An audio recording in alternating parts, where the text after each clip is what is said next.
যে সময়ে বিশেষ করে হিন্দুস্তানের প্রান্তে প্রান্তে আলেম ওলামারা তানারা পথে নেমে গেছেন।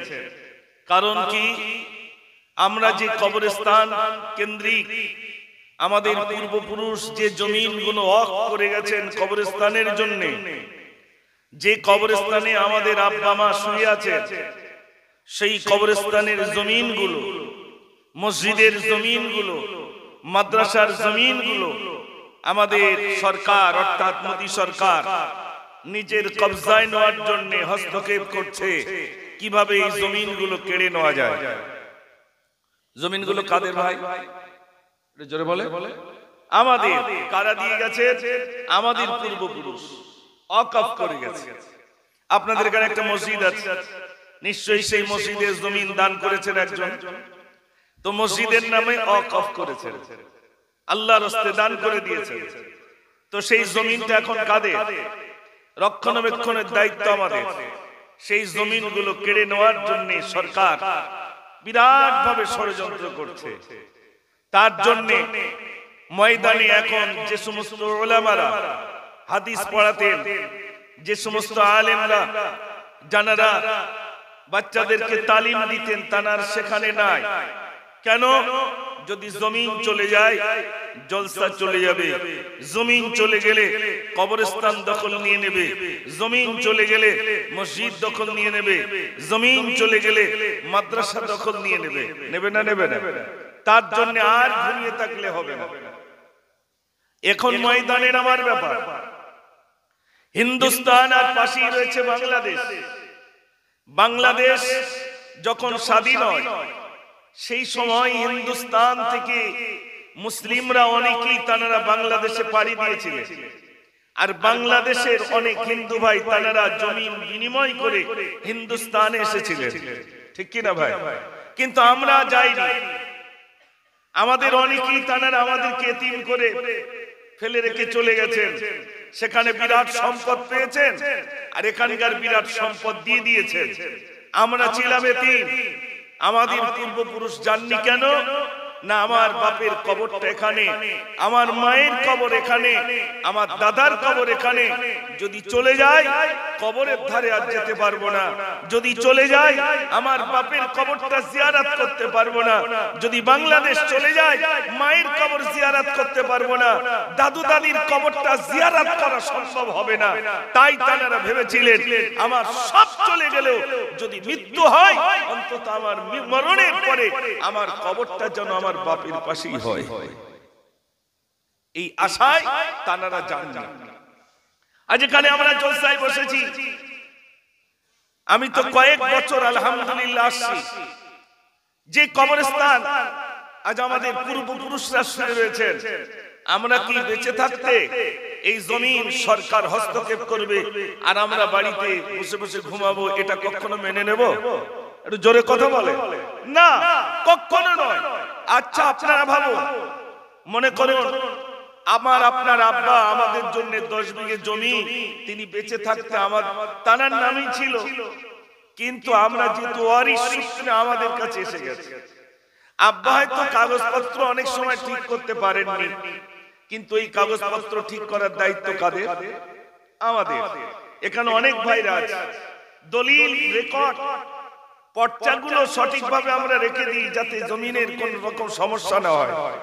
এমনকি খাজনা পর্যন্ত খাজনা রসিদ রেখে দিই। এটা আমাদের জমিনের দায়িত্ব, আমরা গ্রহণ করেছি।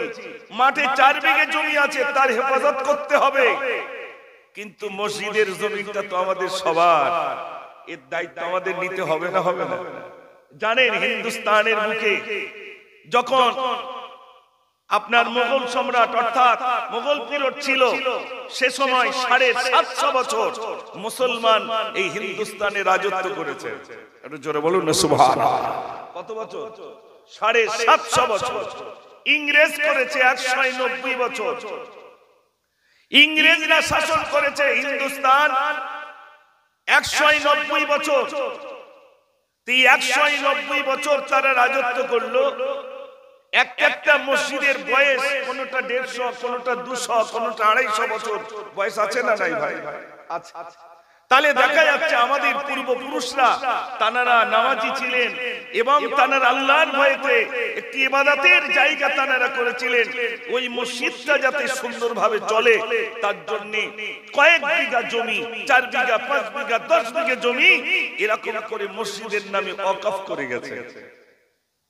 এই মসজিদের কবরস্থানের মুসলিমদের জন্য যে সমস্ত আমাদের পূর্বপুরুষ জানা চলে গেছে, আমি আপনি ভাবছি আমার নিজের ছেলের জন্য, আমি আপনি ভাবছি আমার মেয়েটার জন্য, কিন্তু জানারা এক শ্রেণীর মানুষ আল্লাহ তাদেরকে দুনিয়ায় প্রেরণ করেছিলেন, জানারা জাতির জন্য ভেবেছেন, কওমের জন্য ভেবেছেন, তাই নিজের সমস্ত সম্পদগুলো না ছেলেকে দিয়েছেন, না মেয়েকে দিয়েছেন, না তার অন্য আত্মীয় স্বজনকে দিয়েছেন, বরং সমস্ত জমিনগুলো এই মুসলমানের জন্য ওয়াকফ করে গেছেন। জোরে বলুন সুবহানাল্লাহ।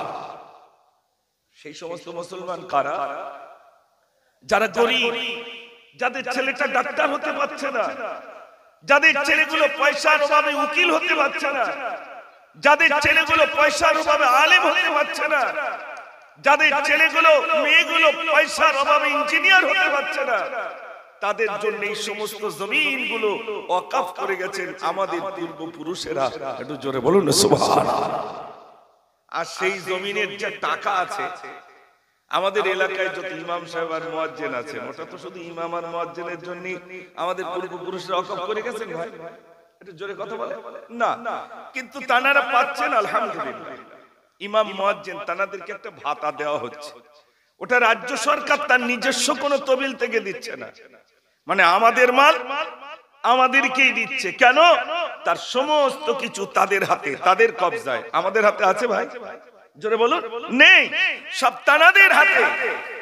একটা ইমাম সাহেবকে যদি 50,000, একটা মুয়াজ্জিনকে যদি 40,000 টাকা করে প্রতি মাসে দেওয়া হয়, সারা পশ্চিম বাংলা নয়, টোটাল হিন্দুস্তানের যত আলেম ওলামা রয়েছেন, মসজিদের ইমাম এবং মুয়াজ্জিন হিসেবে যারা দায়িত্বে রয়েছেন, তানাদের পিছনে যদি লক্ষ লক্ষ টাকা খরচ করা হয়, তবুও কিঞ্চিত পরিমাণ, অর্থাৎ 4 ভাগের 1 ভাগ টাকা তাও খরচ হবে না। তাহলে কত টাকা আছে ভাই? মোদী সরকার কি আর এমনি এই জমিনগুলো কেড়ে নেওয়ার চক্রান্ত করছে? আচ্ছা বলুন, আপনাদের এখানে নিশ্চয়ই কবরস্থান আছে তো? হ্যাঁ না বলেন। এই কবরের জন্য তো জমিন আপনারা ওয়াকফ করেছেন, কবরের জন্য দান করেছেন, তো মানে ওয়াকফ করা হয়ে গেল। তো ওই জমিনটা যদি কেড়ে নেয়, ওইখানে গিয়ে আমি আপনি শুতে পারবো বলে মনে হয়? জোরে বলে। কাল তো ওর উপর দিয়ে একটা রাস্তা বানিয়ে দেবে, ও জমিন তো আর আমাদের নেই, কাল ওই জমিন চলে যাবে। তার মানে মুসলমানদেরকে কিভাবে হিন্দুস্তান থেকে তাড়ানো যায় তার একটি কৌশল। এনআরসি করে হয়নি, সিএএ করে হয়নি, ডিটেনশন ক্যাম্পের ভয় দেখিয়ে হয়নি, লুঙ্গি পরা বলিয়ে হয়নি, জঙ্গি সন্ত্রাসী লকআপ দিয়ে হয়নি। এরপরে কি করছে না, মুসলমানের কলিজায় আঘাত দাও, ওদের ওয়াকফ সম্পদ কেড়ে নাও, দেখবে ওরা সব ঠান্ডা হয়ে যাবে। এখন বলুন, জাগতে হবে না ঘুমাতে হবে? জোরে কথা বলে। জাগতে হবে, ময়দানে নামতে হবে। ময়দানে না নামলে এই জলসা আমাদের সব বন্ধ হবে, মসজিদ বন্ধ হবে, খানকা বন্ধ হবে, দরবার বন্ধ হবে। তাই আমি আপনাদের কাছে সচেতন করতে এসেছি। আজ বিশেষ করে কবরস্থান কেন্দ্রিক যারা আমাদের থেকে চলে গেছেন, তাদের আত্মার শান্তির জন্য আয়োজিত ধর্মসভা। আজ এ কথা আমাদের মনে রাখতে হবে, আমাদের পূর্বপুরুষের কবরের পাশে যে পূর্বপুরুষ যেখানে শুয়ে রয়েছেন, আমাদের পূর্বপুরুষরা যে জায়গাগুলো তারা ওয়াকফ করে গেছেন, সেই ওয়াকফ সম্পদগুলো ভারত সরকার তারা পার্লামেন্টে বিল পাস করছে, ওই জমিনগুলো আমরা নিয়ে নেব। বুঝতে পারেননি ভাই? ওই জমিনগুলো সরকারের হাতে এসে গেলে আমাদের আর অস্তিত্ব থাকে না। তবে মনে রাখতে হবে, মুসলমান মেরে মেরে শেষ করে দিলেও দুলপোকার যেমনি নেড়িয়ে নেড়িয়ে শেষ করা যায় না, এই মুসলমান মেরে মেরে শেষ করা যাবে? এটা জোরে বলে না, মুসলমান মেরে মেরে শেষ করা যাবে না। আমরা জানি মরণই একবারই হয়, তবে আজ আমরা ময়দানে নেমেছি একটাই কারণে, রাসূলের জামানায় সাহাবায়ে কেরাম আজমাইনগণ জীবন দিয়েছেন, শহীদ হয়ে গেছেন। আর শহীদের মৃত্যুটা হলো একটা পিঁপড়া কামড়ালে যেমন কষ্ট, তার থেকে কম কষ্ট শহীদি মরণ। একটু জোরে বলুন সুবহানাল্লাহ। মরণ হবে না, হবে না ভাই? মরণ একদিন হবে। আপনি বলুন, পার্টির জন্য মানুষ জীবন দিচ্ছে, দিচ্ছে না? দিচ্ছে না? দেখা যাচ্ছে এবার ইলেকশন হলো, এই ইলেকশনে আমাদের বসিরহাটে মারা গেল, মনে করুন সাপোজ বোঝাচ্ছি 15 জন। 15 জনের ভিতরে গণনা করে দেখা যাচ্ছে 14 জন মুসলমান আর একজন কি? তাহলে কি ইলেকশন করছে বুঝতে পারছেন? ইলেকশনে মারা গেল 15 জন, 14 জন মুসলমান। মুসলমান আজও বুঝলো না। আমি আপনাদের কাছে বলতে চাই, কে কি রং করছেন আর কে কি পার্টি করছেন ওটা আমার দেখার নয়, কিন্তু আমাদের ঈমানি একটা দায়িত্ব আছে। ওই ওয়াকফ সম্পদগুলো রক্ষা করার, ওই ওয়াকফ সম্পদগুলো রক্ষা করার দায়িত্ব আমাদের আছে না নাই ভাই? মসজিদে মনে করুন 15 বিঘে জমি, এখান থেকে 50 বছর আগে একজন ওয়াকফ করে গেছে। তো মসজিদের নামে কত বিঘে জমি? 15 বিঘে। এখন আগে এত আলেম ওলামা ছিল না, যদি একজন ছিল তাকে বলতেন ওই 15 বিঘে জমি তুমি করে খাও আর মসজিদে আজান বাতি দাও, বলতো না? বলতো না ভাই? এখন বলুন, ওই মানুষটা যদি, যিনি মোতাওয়াল্লি হিসাবে জানাকে বলে গেছেন, তিনি যদি এখন 10 বিঘে জমি নিজের নামে রেকর্ড করে রাখে, আপনারা কি ছেড়ে দেবেন? আল্লাহ কেউ কথা বলে না। ছেড়ে দেবে না? কেন? জমিন তো মসজিদের নামে, তুমি কেন তোমার নিজের নামে রেকর্ড করেছো? আর এরকমও কিছু মানুষ ছিল যারা মসজিদের জমিনগুলো নিজেদের নামে রেকর্ড করে গেছেন। করেছে না? করেছেন ভাই? অনেক জমি নিজের নামে রেকর্ড করে ফেলেছেন। পরে গিয়ে খতিয়ে দেখা যাচ্ছে ওই জমিনগুলো ওনার নয়, বরং তার পূর্বে কোন একজন ব্যক্তি, তিনি মসজিদের নামে 15 বিঘে জমি আল্লাহর রাস্তায় দান করে দিয়েছেন, আর সেই জমি এ বেচারি নিজের নামে রেকর্ড করেছে। ঠিক ওটা যেমনি মেনে নেব না, আমাদের হিন্দুস্তানের বুকে হাজার হাজার হাজার একর বিঘে জমি যেগুলো মুসলমানেরা ওয়াকফ করে গেছে, সেই জমিনগুলো বর্তমান কেড়ে নেওয়ার চক্রান্ত চলছে। তাই আমি বলবো, আজ এখান থেকে আমরা দায়িত্বহীন ভাষায় আমাদের সরকারকে আমরা জানাই, যদি জমিনের উপরে হস্তক্ষেপ করে, আগামী দিনে আমরা আর বাড়িতে থাকবো না ইনশাআল্লাহ।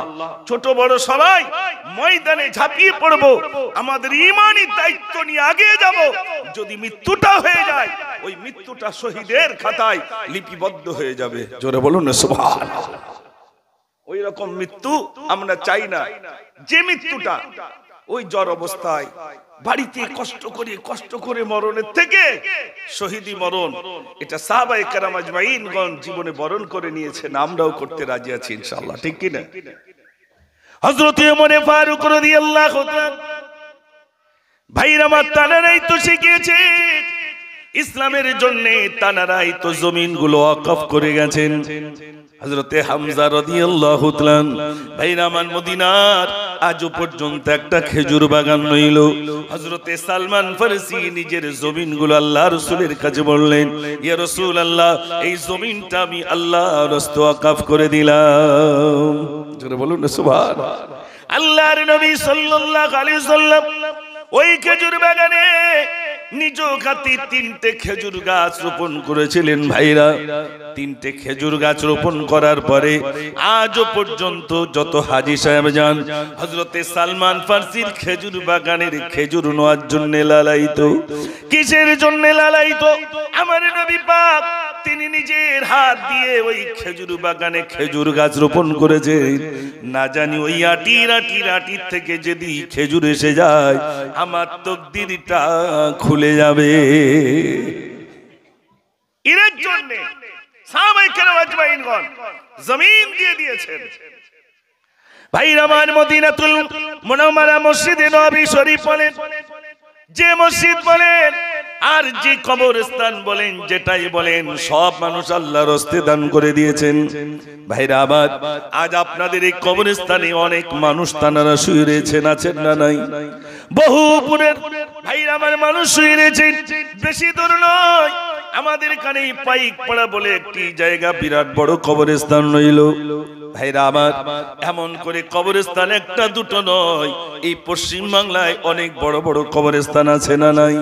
যে জমিনগুলো আল্লাহর রাস্তায় তানারা কবরস্থানের নামে ওয়াকফ করে গেছেন, আল্লাহর রাস্তায় তানারা দিয়ে গেছে। ও ভাইরা আমার, সেই কবরস্থানগুলো আমাদের বাপ শুয়ে রয়েছে, আমাদের মা শুয়ে রয়েছেন, জানারা শুয়ে রয়েছে। ও সোনার ভাইরা আমার, যদি সরকারের হাতে চলে যায়, দেখা যাবে ওই কবরস্থানের উপরে হয়তো তারা ঘর বানাতে পারে, আর নইলে রাস্তা বানাতে পারে। আপনি কি কোনোদিন বাধার সম্মুখীন আর হতে পারবো? জোরে বলে না, কারণ জায়গা তার, মসজিদ ভেঙে দেবে, তার মানে কি আসল জায়গাটা কেড়ে নিচ্ছে। ও সোনার ভাইরা আমার, জানা চলে গেছেন, তাদের দায়িত্ব তো শেষ হয়ে গেল। আমরা দুনিয়ায় বেঁচে রয়েছি, আমাদের দায়িত্বটা তো অনেক রয়ে গেল, আমাদের দায়িত্ব তো অনেক রয়ে গেল। আমি আপনি নিজের ছেলে চিন্তা করলাম, মেয়েটা চিন্তা করলাম, নিজের আহলিয়াদের চিন্তা করলাম, ভাইরা আমার নিজের আহলি বাইতদেরকে চিন্তা করলাম, কিন্তু না না না না, সাহাবায়ে কেরাম আজমাইন বিশ্বনবী সাল্লাল্লাহু আলাইহি সাল্লামের কাছ থেকে তারা শিক্ষা নিয়ে নিজের সন্তানের চিন্তা করেননি, বিবির চিন্তা করেননি, কওমের চিন্তা করেছেন, জাতির চিন্তা তারা করে গেছে। আমার জাতির কি হবে, আমার কওমের কি হবে? একটু জোরে বলুন না সুবহানাল্লাহ। ভাইরা আমার, এই জন্য আজ শুধু নিজের ছেলের জন্য, নিজের মেয়ের চিন্তা করলে হবে না, জাতির চিন্তা করতে হবে। আমার জাতি কিভাবে বাঁচবে, আমার মুসলমান কিভাবে বাঁচবে, আমার প্রতিবেশী কিভাবে বাঁচবে, তার দায়িত্ব আমি একজন শিক্ষিত হিসাবে, আমি একজন মানুষ হিসাবে আমার দায়িত্ব ছিল না, ছিল না। ভাইরা আমার, শুধু তাই নয়, আল্লাহর নবী বলেছেন, তোমার বাড়ির পাশে যদি একটা গরিব থাকে, ওই গরিবের বাড়িতে, তোমার বাড়িতে যদি গোশত রান্না হয়, ওই গোশতের খুশবু যদি তাদের বাড়ি পর্যন্ত চলে যায়, এমন যদি মনে করো, এক বাটি গোশত অন্তত তার বাড়িতে তুমি পৌঁছে দিও। এটা কার কথা? জোরে বলে। আল্লাহর নবী সাল্লাল্লাহু আলাইহি সাল্লামের কথা। গ্রামে তো অনেক গরিব রয়েছে, পাশের বাড়িতে গরিব, তার বাড়িতে গোশত আসে না, এক মাস পর্যন্ত গোশত খায় না। আমার বাড়িতে গোশত রান্না করো, তার বাড়িতে ছোট্ট ছোট্ট বাচ্চাগুলো মায়ের সঙ্গে বলছে, মা ওদের বাড়িতে গোশত রান্না হয়েছে। মা মা নিজের ছেলেকে সান্ত্বনা দিচ্ছে, বাবা ওরে বাবা কাঁদিস না, কাঁদিস না বাবা, কাঁদিস না, তোর আব্বা কলকাতায় কাজ করতে গেছে, তোর আব্বা বসিরহাটে অমুক জায়গায় কাজ করতে গেছে, বাড়িতে আসলে আমি বলবো 1 কেজি গোশত আমাদের বাড়িতে আনতে, আমরা সুন্দর করে রান্না করে তোকে খাওয়াবো, বাবা তুই কাঁদিস না। এমন মা সান্ত্বনা দেয় না, দেয় না। আমি ধনী, আমি একা খাচ্ছি, পাশের বাড়ি গরিবের দেখলাম না। হযরত ওমর ফারুক রাদিয়াল্লাহু তাআলা গভীর রজনীতে অলিতে গলিতে ঘোরাফেরা করেন, এমন একটা গলির ভিতরে গেলেন, গিয়ে দেখছেন ভাইরা আমার দুটো বাচ্চার কান্নার আওয়াজ পেলেন। হযরত ওমর ফারুক রাদিয়াল্লাহু তাআলা সালাম দিলেন, আসসালামু আলাইকুম। উত্তর চলে এলো, ওয়ালাইকুম আসসালাম। বাচ্চা দুটো কাঁদে কেন? বাচ্চা দুটোর কান্নার কারণ হলো, আমাদের বাড়িতে কিছুই নাই, একদিন নয়, 2 দিন নয়, আমাদের বাড়িতে কিছুই নাই। বাচ্চা দুটো রাত্রে ঘুমিয়ে পড়েছিল, রাতে খাবার নাই, কিছুই নাই। বাচ্চা দুটোকে বললাম, বাবা তোরা ঘুমিয়ে যা, তোদের জন্য আমি রান্না করে দেব। বাবা আমি উনুনের উপরে হাঁড়ি দিলাম, আর নিচেই জাল দিতে শুরু করলাম। ওই হাঁড়িতে কিছু পানি দিলাম, পানি দিয়ে 3টে পাথর ছেড়ে দিলাম। একটা নাকড়ি দিয়ে যখন নাড়তে শুরু করলাম, তখন আমার সন্তানগুলোকে বলি, বাবা তুই কাঁদিস না, কাঁদিস না। আমার ছেলেকে সান্ত্বনা দিই, বাবা কাঁদিস না, কাঁদিস না। আমার ছেলেকে সান্ত্বনা দিই, আমার ছেলে ঘুমিয়ে পড়ে, আমার ক্ষুধার তাড়নায় জেগে ওঠে। হযরত ওমর বললেন, বাচ্চা দুটোর কান্নার কারণ কি? মহিলা বললেন, কি কারণে আপনার সঙ্গে বলবো? বলছে একটু বলুন, বাচ্চা কাঁদে কেন? বলছে বাচ্চার কান্নার কারণ হলো, আমার বাচ্চাটা ক্ষুধায় কাঁদে। হাড়ির ভিতরে 3টে পাথর দিলাম, নিচে উনুনে জাল দিতে শুরু করলাম। আর আমি যখন লাকড়ি দিই এমন ভাবে নাড়াই আর পাথরগুলো হাড়ির গায়ে খটখট করে লাগে। বাচ্চাগুলোকে বলি বাবা কাঁদিস না, এখনই রান্না হয়ে যাবে। আমার বাচ্চা দুটোকে আমি এভাবে সান্ত্বনা দিই। হযরত ওমর ছুটে গেলেন, বাইতুল মালে গেলেন, এক বস্তাটা এবার নিজেই মাথায় করলেন। অনুসারীরা বলছেন হুজুর আমাদের কাছে দেন, আমরা মাথায় করে নিয়ে যাবো। হযরত ওমর বললেন না, দায়িত্বটা আমার রইল। আমি যদি সঠিকভাবে আমার রাজ্যের ভিতরে দেশের ভিতরে যারা ক্ষুধার্ত রয়েছে তাদের কাছে সঠিকভাবে যদি মাল পৌঁছাতে না পারি, কাল কিয়ামতের দিনে আমার আল্লাহর কাছে কৈফিয়ত দেওয়া লাগবে। অতএব আমার কাছে দাও, আমি নিজে মাথায় করে আটা গরিবের জন্য নিয়ে যাব। জোরে বলুন না সুবহানাল্লাহ। আমাদের রাজ্যে আছে না কেরাম ভাই? আছে? যেই মানুষটা গরিব ওর বাড়িতে চাল আছে কিনা একটু দেখে আসি। অসুস্থ হয়ে ভুগছে, কাঁদছে, বাড়িতে টাকার অভাবে কাঁদছে, হসপিটালে যেতে পারছে না, আর পাশের বাড়ির লোক বলছে যে এখন টাকা দেবো, একটু টিপসই দে। তার মানে তোর ওই 5 কাঠা জমিটা রাস্তার ধারে ওইটা দে, আমি তোর এক্ষুনি দিচ্ছি। এরকম কিছু পেলে আর আছে না নাই? সে মনে করছে যে জমিটা আমি লব। থাকবে না ভাই, ওই গরিবটাকে একটু দেখার দায়িত্ব আমার ছিল। আল্লাহ আমার যে ওয়াকাত দিয়েছে, আমার পাশে ওই গরিব অসহায় দুস্থ, ওকে দেখার দায়িত্বটা আমার ছিল। আমি একজন মুসলমান, আমার ঈমানি দায়িত্ব এই গরিবটাকে দেখা। আল্লাহ আমাকে ধনী বানিয়েছেন, মানে ব্যাংক বানিয়ে দিয়েছেন। গরিবটাকে দেখতে হবে না, হবে না ভাই? জোরে বলেন, দেখতে হবে। আজ আমরা ওই দেখবেন কলমাখানি হলি দাদি গ্লাস পাতে না ভাই, লাস্টের দিকে হয় দই নাই খাটা। তো গ্লাস পাতে কার জন্য লাই বলেন তো? কথা বলেন আমার সাথে। অর্থাৎ নাতি টাতি আছে, ওদের জন্য গ্লাস পাতে হয় খাটা নাই দই। তো নিয়ে একটা এখানে মনে করুন ওই রাস্তায় বা ওই উঠোনের ওখানে 10টা বাচ্চা তারা খেলাধুলো করছে। দাদি গিয়ে নিচের নাতিটা ডাকবে না সবার ডাকবে বলে মনে হয় ভাই? একটু জোরে বলে। নিজেরটা ডাকবে, চল বাড়ি চল, দই লেইছি, খাটা লেইছি, এই লেইছি, সেই লেইছি, চল ওখানকে খাবি। না, এটা রাসূল বলেননি, বরং বলেছেন অপরকে দিয়ে খাও, আল্লাহ তার ভিতরে বরকত দিয়ে দেবেন। জোরে বলুন না সুবহানাল্লাহ। আমার রাসূলকে সাহাবারা এত প্যার করতেন, আল্লাহ রাসূল সাল্লাল্লাহু আলাইহি ওয়াসাল্লাম শুধু ক্ষুধার্ত এই কথাটা বেলালের কানে পৌঁছে গেছে। হযরতে বেলাল রাদিয়াল্লাহু তাআলা একজন মনিবের বাড়িতে কাজ করেন। এত গরিব, এত গরিব, এত গরিব বেলাল রাদিয়াল্লাহু তাআলা, এত গরিব। এখান থেকে ভাইরা আমার 20-30 বছর পূর্বের কিছু কথা বলি, আমাদের বাপদের মুখ দিয়ে শোনা।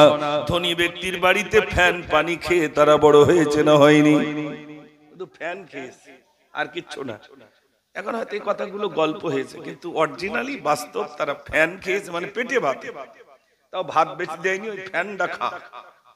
গরিবের জন্য ছিল ফ্যান, কিচ্ছু ছিল না। ধনী বাড়িতে কাজ করার পর একটু ফ্যান দেবে, তাতে একটু লবণ দিয়ে খেয়ে নেবে। আর সে ফ্যান নাকি একটু বসা বসা মতো হতো, দইয়ের মতো কেটে কেটে আব্বারা গল্প করতো। ও সোনার ভাইয়ের আমার, বেলাল রাদিয়াল্লাহু তাআলা একজন মনিবের বাড়িতে কাজ করেন। টাকা পয়সা কোনো কিছুই নাই, শুধু কাজের পরে একটু খাওয়া দেবেন। কিন্তু বেলাল রাদিয়াল্লাহু তাআলা শুনেছেন আল্লাহর নবী তিনি ক্ষুধার্ত অবস্থায় রয়েছেন। বেলাল রাদিয়াল্লাহু তাআলা কাজের পরে যতটুকু খাদ্য দিয়েছি ততটুকু খাদ্য ছুটে ছুটে আল্লাহর নবীর দরবারে হাজির। ইয়া রাসূলুল্লাহ, আমি বেলাল এলাম। আসসালাতু ওয়াসসালামু আলাইকা রাসূলুল্লাহ, আসসালাতু ওয়াসসালামু আলাইকা হাবিবাল্লাহ। আমি বেলাল আপনার কাছে এসেছি ইয়া রাসূলুল্লাহ, ইয়া হাবিবাল্লাহ, আপনি দরজাটা খুলুন, আমি বেলাল এলাম। আল্লাহর নবী বলেন, ও বেলাল, এত গভীর রাতে তুমি কিসের জন্য এসেছো বেলাল? বেলাল রাদিয়াল্লাহু তাআলা বললেন, রাসূলুল্লাহ, আপনি ক্ষুধার্ত রয়েছেন, আমি বেলাল সহ্য করতে পারি না। আমি শুনলাম আপনি ক্ষুধার্ত রয়েছেন, এজন্য মনিবের বাড়িতে কাজ করার পরে রাতে যতটুকু খাদ্য দিয়েছি আপনার কাছে আমি আল্লাহ আমি রাসূলুল্লাহ, উঠুন উঠুন এই খাদ্যটা আপনি একটু গ্রহণ করুন। আল্লাহর নবী বলল, ও বেলাল, যে খাদ্যটা তোমার মনিব তোমাকে দিয়েছে ওটাই তো খেলে তোমার পেট ভরবে না, আবার ওই খাদ্যটা তুমি কেমনে আমার কাছে আনলে? যেটা দিয়েছে ওটা বেলালের পেট ভরবে না, ওটা বেলাল রাদিয়াল্লাহু তো পেট ভরবে না, আবার সেই খাদ্য তুমি আমার কাছে আনলে?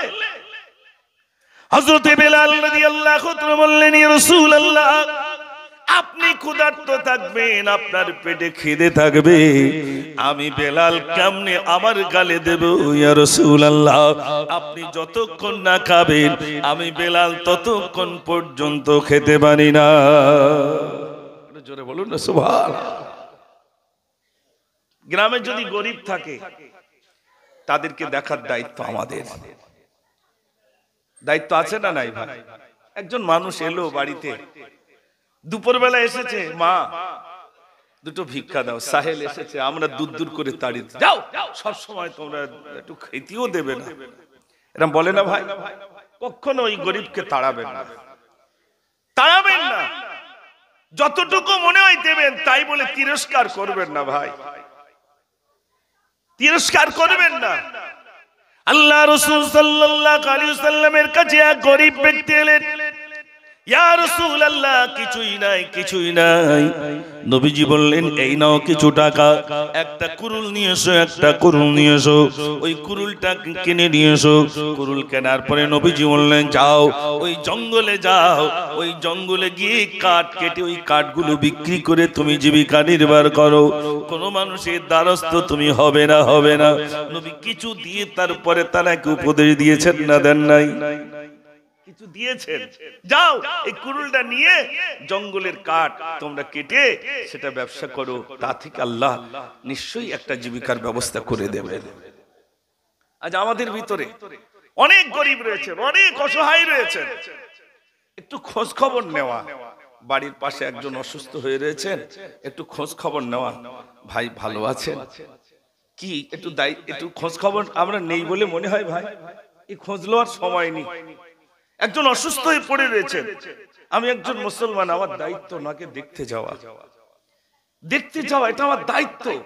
তিনি অসুস্থ, বাড়িতে কাতরাচ্ছেন, শুনেছি যখন একটু যাই। তিনি যেমনই হোক, যে ধর্মের হোক, যে বর্ণের হোক, যে কওমের হোক, অসুস্থ রয়েছেন, আপনি দেখতে যান। বিশ্বনবী সাল্লাল্লাহু আলাইহি ওয়াসাল্লাম ভাইরা মান মসজিদে কুয়া তাইফের বুকে একটা ছোট্ট মসজিদ, আজও পর্যন্ত পাথর দিয়ে তৈরি করা। রাসূল করিম সাল্লাল্লাহু আলাইহি ওয়াসাল্লাম ইসলামের দাওয়াত দিতে গেলেন, ইসলামের দাওয়াত দিতে গেলেন, দেখা গেল বেঈমানেরা পাথর ছুঁড়ে তারা দূর থেকে পাথর গড়িয়ে দিল, আজও পর্যন্ত সেই পাথর ঝুলে রয়েছে। বিশ্বনবী সাল্লাল্লাহু আলাইহি ওয়াসাল্লাম ইসলামের দাওয়াত দিতে যান, আর রাস্তায় কাঁটাগুলো বিছিয়ে দেওয়া হতো।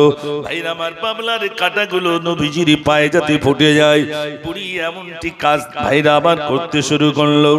একদিন নবীজি দেখলেন রাস্তায় কোনো কাঁটা নাই। বিশ্বনবী সাল্লাল্লাহু আলাইহি ওয়াসাল্লাম ওই বুড়িটার বাড়িতে চলে এলেন। ওগো বুড়ি, আপনি কি অসুস্থ রইলেন নাকি? বুড়িটা দেখলেন, আহারে, আমি ওই মানুষটার ক্ষতির জন্য কাঁটাগুলো বিছাদাম, আর ওই মানুষটা আমার দেখার জন্য চলে এলো। আমি বুঝেছি ইনি হলেন প্রকৃত মানুষ, আমি অসুস্থ নই। একদিন কাঁটাটা আমি বিছাইনি, তিনি মনে করলেন আমি অসুস্থ, তাই তিনি আমার বাড়ি পর্যন্ত এসেছেন, আমার দেখভাল করছেন আমি অসুস্থ কিনা। আসলে ইনি তো হলেন প্রকৃত মানুষ। বলতে হলো না, ইসলামের কলমা পড়ে ওই বুড়িটা ইসলাম কবুল করে নিলে। একটু জোরে বলুন না সুবহানাল্লাহ। ও ভাইরা আমার, কোন গরিব, কোন দুস্থ, কোন অসহায় আপনার প্রতিবেশী যদি অসুস্থ হয়ে যায়, আপনি যদি দেখতে যান, তার সঙ্গে সম্পর্ক ভালো হয় না খারাপ হয়? একটু জোরে বলেন, ভালো হয়। প্রয়োজনে কিছু ফল নিয়ে যান, এইগুলো আপনি খেয়ে নেবেন। আল্লাহর নবী সাল্লাল্লাহু আলাইহি সাল্লাম এটাই শিক্ষা দিয়েছে। পাশেই গরিব, তার বাড়িতে যখন যাচ্ছ অন্তত একটু কিছু নিয়ে যাও, ওই গরিবের জন্য কিছু নিয়ে যাও। গরিব দোয়া করে দেবে, ওই গরিবটা বাড়ি বসে বসে দোয়া করবে। আল্লাহ রাব্বুল আলামিন বলবেন, বান্দারে আমার গরিব বান্দাকে আমি গরিব করে রেখেছি, তাকে ঘর করার সুযোগটা আমি দেইনি, গরিব করে রেখেছি। আমি দেখছিলাম আমার বান্দাদের বিরাট টাকার মালিক বানিয়ে দিলাম। আমার বান্দাদের দায়িত্ব ছিল গরিবগুলোকে দেখা। আমার বান্দা যখন আমার এই গরিব বান্দার সহায় হয়ে গেছে, আমি আল্লাহ তার ওই বান্দার আমি সহায় হয়ে গেলাম। অসুবিধা হচ্ছে নাকি আপনাদের? তাকবীর দেন, নারে তাকবীর। গজল তো সব বছর বলি, আজ না একটু আলোচনা রাখি নাকি? ঠিক লাস্টের দিকে শোনাবো করে দেখবেন ইনশাআল্লাহ। হ্যাঁ, ঠিক লাস্টের দিকে আমি শুনিয়ে দেবো। একবার দরুদ শরীফ, আল্লাহুম্মা সাল্লি আলা مولانا محمد وعلى آل سيدنا। एक दिन तुम्हारी नाम मस्जिद हबीला, एक दिन तुम्हारी नाम मस्जिद हबीला। तैरी को তৈরি রেখো কবরের মালসামা, একদিন তোমারি নাম মসজিদ হবিলা।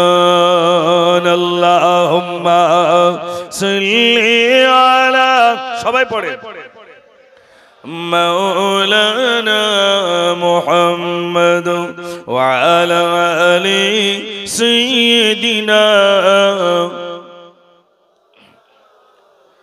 সব মানুষের সেরা মানুষ নবীজি আমার, নূরের বাতি দাও জেলে দাও হৃদয়ে আমার। তুমি খোদার শ্রেষ্ঠ নবী,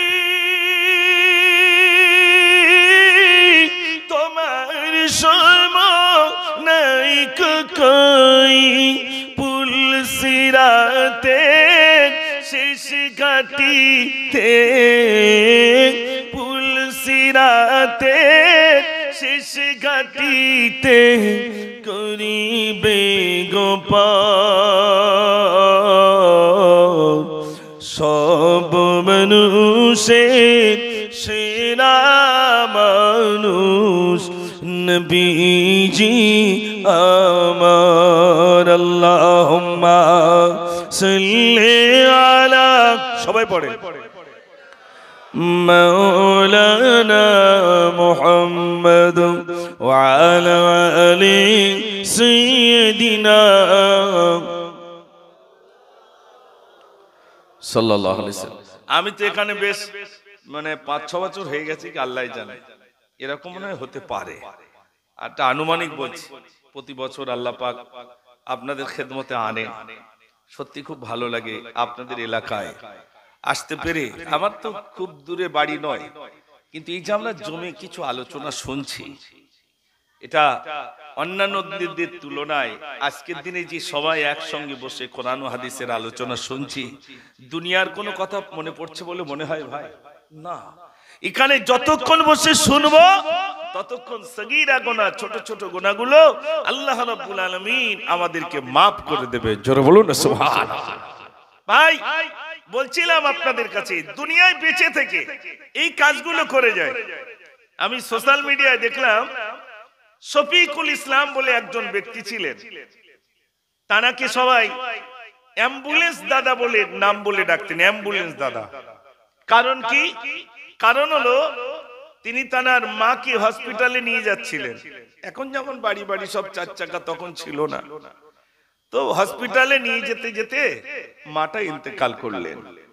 তো ওনার মনের ভিতরে একটা ইচ্ছা জাগলো যে আমার মাটা অ্যাম্বুলেন্স বিহীন, গাড়ি বিহীন, মাটাকে হসপিটাল পর্যন্ত নিয়ে যেতে পারলাম না, রাস্তায় ইন্তেকাল হয়ে গেল। তো খুব কষ্ট পেয়ে বললেন, আমার মা তো চলে গেছেন, অন্যের মা যেন আর কেউ কষ্ট না পায়। তাই তিনি কি করলেন, তার বাইকটাকে অ্যাম্বুলেন্স বানালেন। প্রতিটা বাড়িতে বাড়িতে, গরিব বলেন ধনী বলেন, প্রত্যেকের বাড়িতে গিয়ে বলেন, ভাই বাড়িতে যদি কেউ অসুস্থ হয়ে যায় আমাকে এক কল ফোন করবেন। রাত 12টা হোক, 1টা হোক, 2টো হোক, আপনার 1 পয়সা লাগবে না। গাড়িতে তেলটা আমি দিয়ে দেব, আর আপনার বাড়ির ওই রোগী অর্থাৎ পেশেন্টটাকে আমি হসপিটাল পর্যন্ত দিয়ে আসবো। জোরে বলুন না সুবহানাল্লাহ। বিনিময়ে আমার কিচ্ছু দিতে হবে না, না টাকা দিতে হবে, না কিছু দিতে হবে, আমার গাড়িতে করে আপনাকে নিয়ে যাব। এমন মানুষ পাওয়া যায় বলে মনে হয় ভাই? একটু জোরে বল। একজন রোগীকে নিয়ে গেছে, পেশেন্টটাকে নিয়ে গেছে, মারা গেছে, ভাবছে টাকা কবে দেবেন তার ঠিক নেই, মরে গেছে মানে টাকা এখন লেট আসে, বাড়ি আসতে দেয়নি, ভাই টাকাটা দে আমার।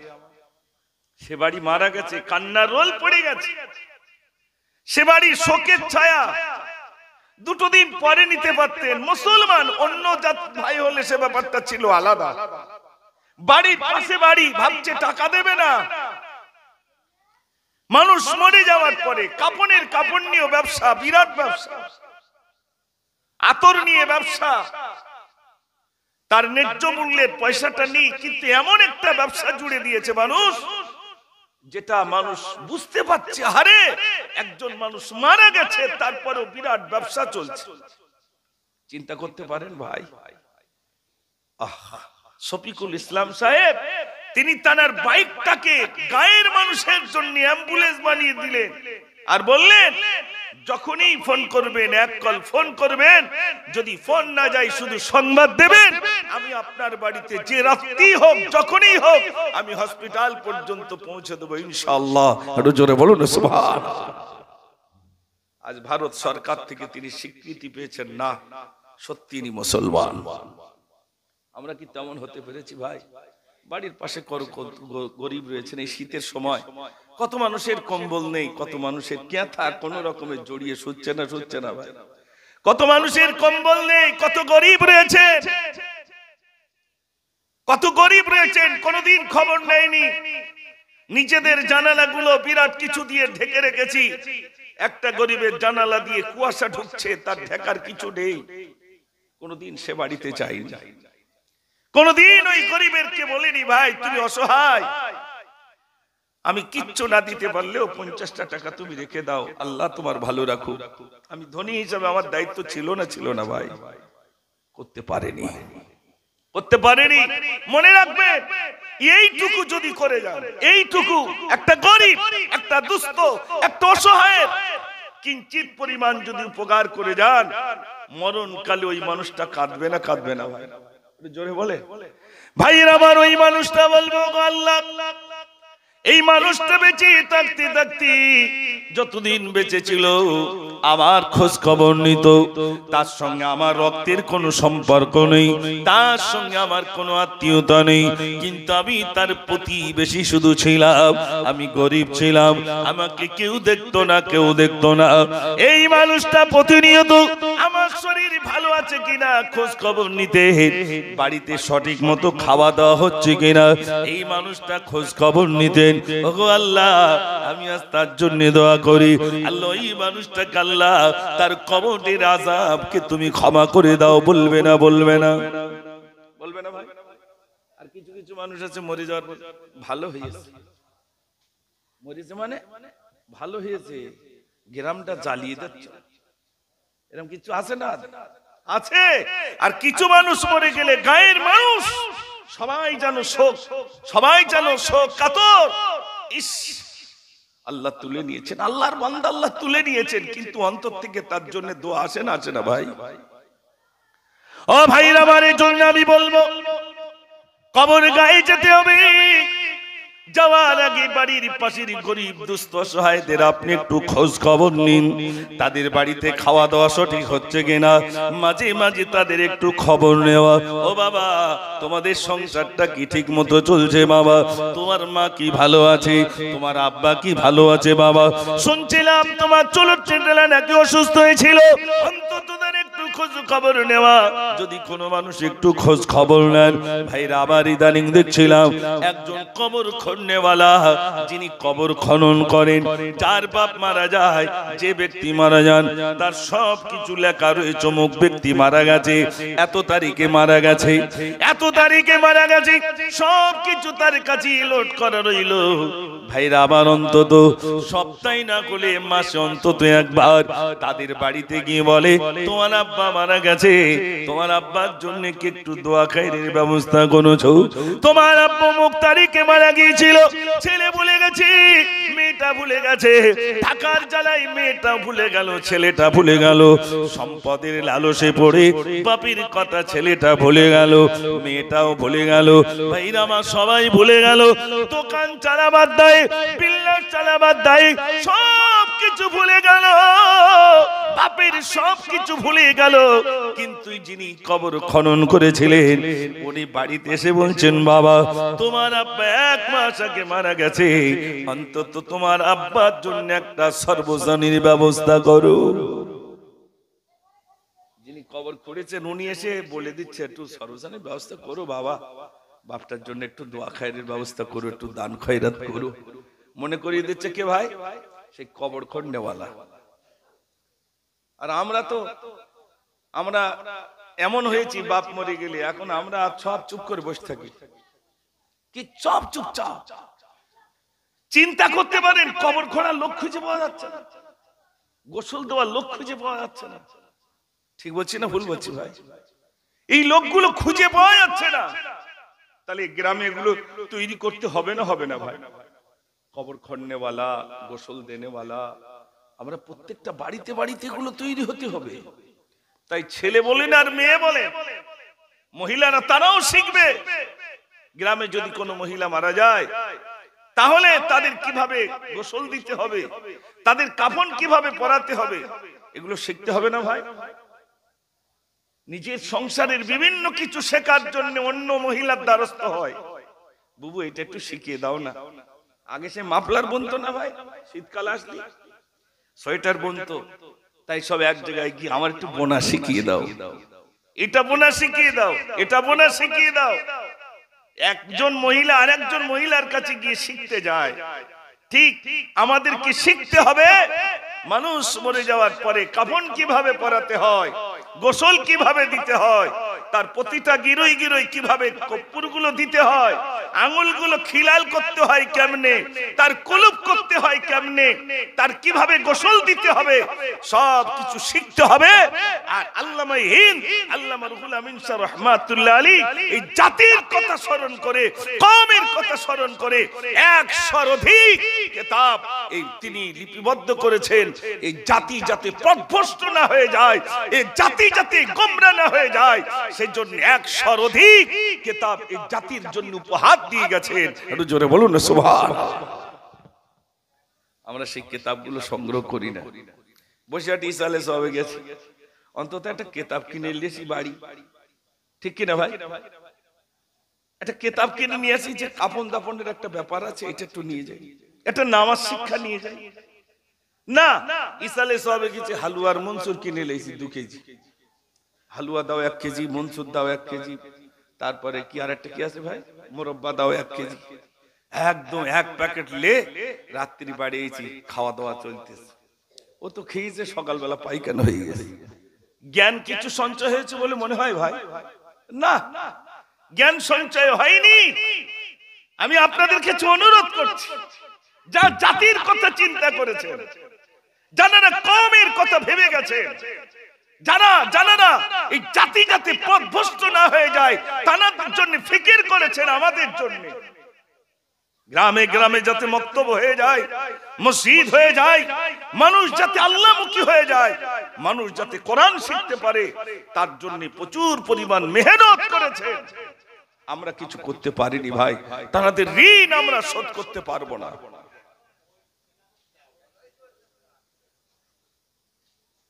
কি হচ্ছে না একটু তাকবীর দেন, নারে তাকবীর, সবাই মিলে একটু দেন না, নারে তাকবীর। কাঁদি জয়নাব কাঁদি কুলসুম কাঁদি সাকিনা, কাঁদি জয়নাব কাঁদি কুলসুম কাঁদি সাকিনা, খালি দুলদুল ফিরে এলো, খালি দুলদুল ফিরে এলো, হুসাইন এলো না।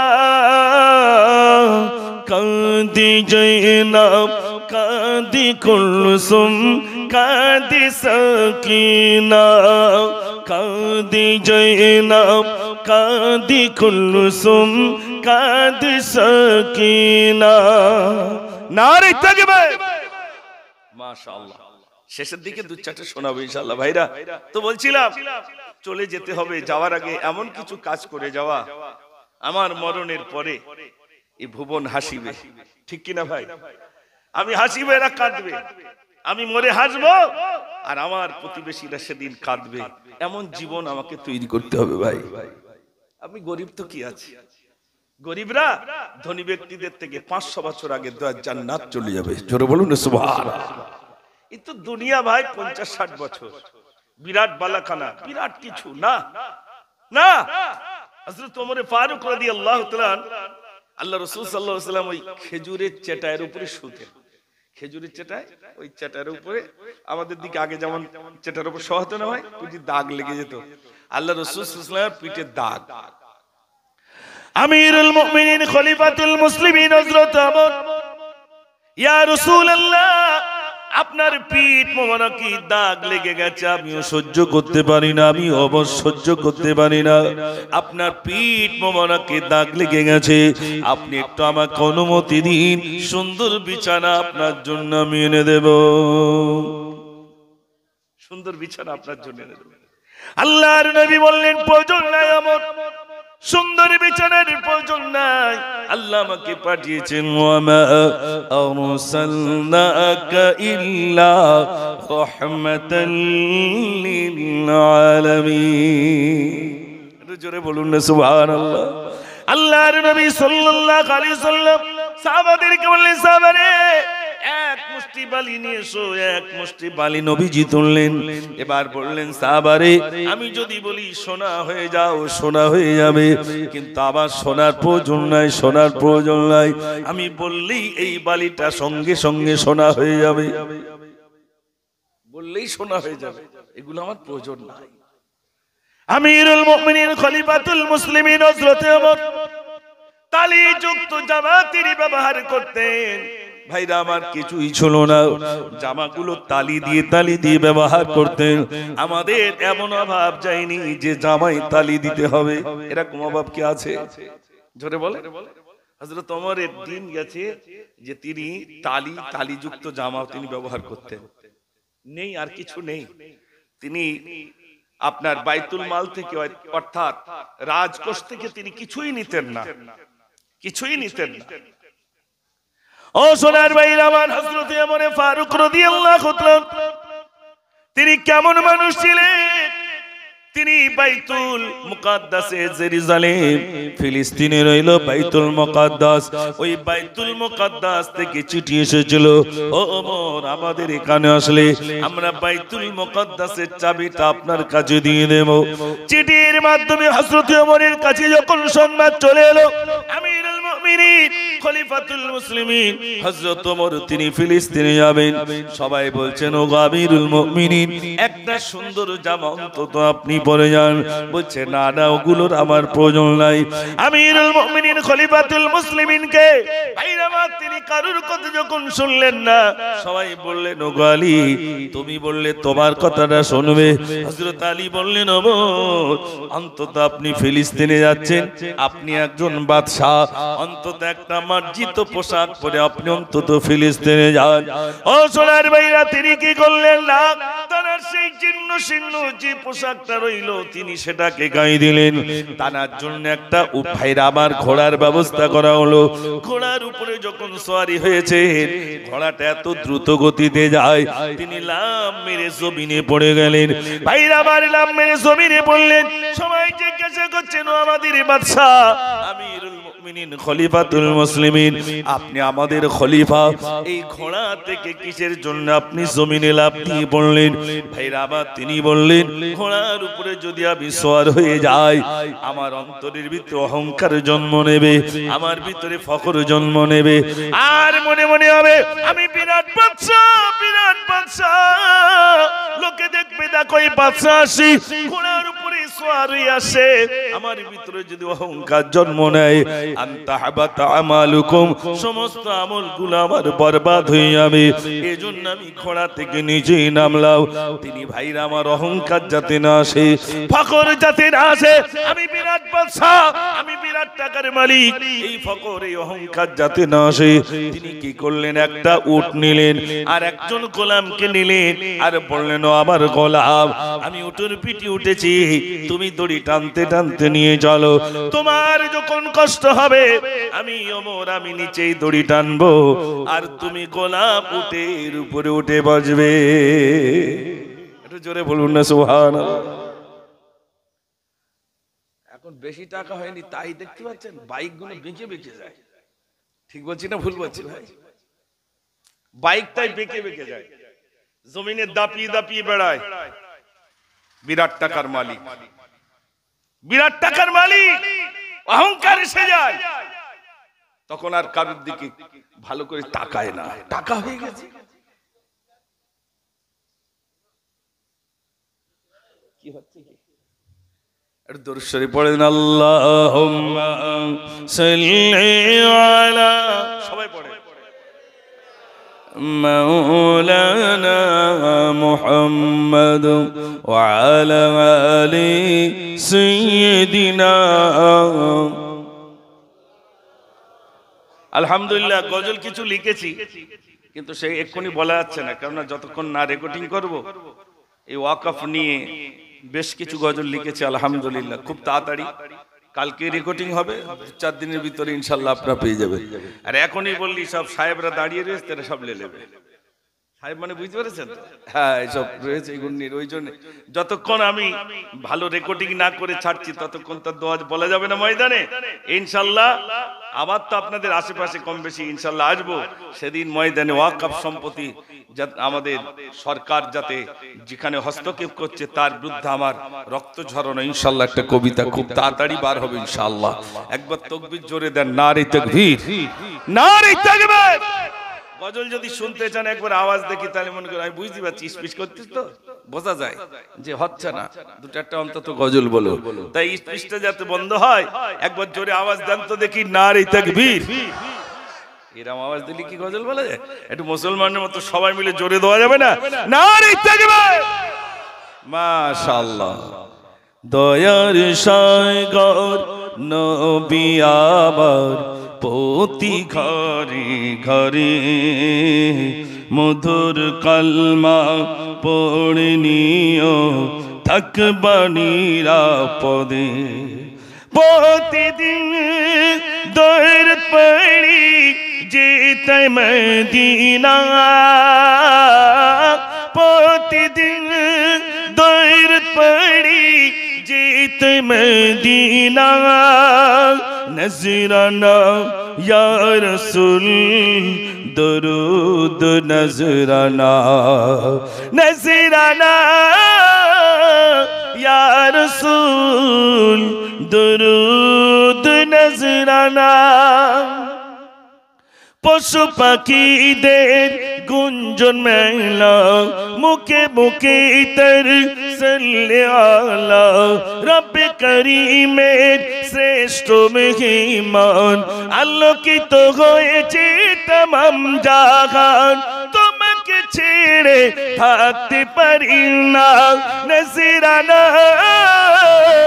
ইয়া রাসূল দরুদ নজরানা, নজরানা ইয়া রাসূল দুরুদ নজরানা আমার জীবন হোক তোমারি চলা স্মরণে মন হোক তোমারি বলা রসুলে আকরম সাল্লাল্লাহু আলা উম্মতেরি তুমি কমলি वाला शफाअत तेरी তুমি ठिकाना नजराना या रसूल दुरूद नजराना नजराना या रसूल दुरूद नजराना नारे तकबीर दिन दिन বয়স বাড়ছে না কমছে আবার কমছে তো বয়স কমে যাচ্ছে তাহলে আর সেই দম থাকে তারপরে যুবক শুধু বলে গজল চালাও গজল চালাও তারপরেও ইনশাআল্লাহ আপনাদেরকে এই তো 50 পার হয়ে যাচ্ছে এবার তার মানে 50 বছর পার অতিক্রম করে ফেলেছি প্রায় আর কদিন বাঁচবো জানি না ছোটবেলা থেকেই বলে আসছি এখনো বলছি আলহামদুলিল্লাহ তারপরেও যুবকরা যত জায়গায় জলসা করেছি ও কম বেশি বলতেই হবে বাংলাদেশে অনেক বছর যাব না বলেছিলাম এই বছর আর শুনছে না অন্তত একটা বার আসতে হবে কেন বাংলাদেশের বিরুদ্ধে সে কার বিরুদ্ধে বলেছিলাম বলুন তো কি অপরাধীর জন্য কারাগারে করগণ নাস্তিক সিনা বলিতে হবে ফাঁসি দেবে কিস জন্য কি অপরাধীর জন্য কারাগারে করগণ আছে না পালিয়েছে এটা জোরে বলে পালিয়েছে তার মানে এবার যাব বুঝতে পেরেছেন এই পালিয়েছে মানে এবার যাব নইলে আমি গেলে আবার অ্যারেস্ট করতো আমি বলেছিলাম আমি যাব না আলহামদুলিল্লাহ এবারে যাব নিয়ত আছে আপনারা দোয়া করেন আলহামদুলিল্লাহ আল্লাহ পাক যেন সেখানেও কিছু বলার তৌফিক আল্লাহ নসিবে কবুল করেন সবাই বলুন আমিন যতদিন পর্যন্ত ইচ্ছা ছিল যাব না একবারই শুধু গিয়েছি আলহামদুলিল্লাহ তো আমি এই যে টুকটাক যে গজলগুলো আলহামদুলিল্লাহ সেখানে বলেছি এই বছরে বার বার বার বার শুধু যার একটা ডেট অন্তত দেন তাই বললাম ঠিক আছে একটা ডেট ইনশাআল্লাহ আজকে তাও বলেছি একটা ডেট দেওয়ার চেষ্টা করব যাব আর আসবো যাবো আর আসবো তো আপনার দোয়া করেন আল্লাহ পাক যেন সেখানে গিয়েও কোরআন ও হাদিসের আলোচনা আল্লাহ বলার তৌফিক দেন এবং আমার কিছু রচনা গজল